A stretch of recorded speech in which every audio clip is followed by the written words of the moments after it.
Orang mengorok itu berarti ada gangguan pada jalur nafas ketika tidur.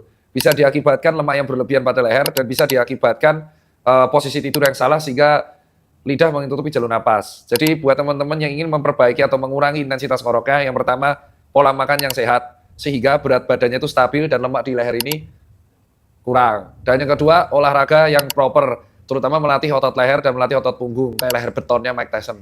Terus yang ketiga, pilihlah bantal yang proper, Mas.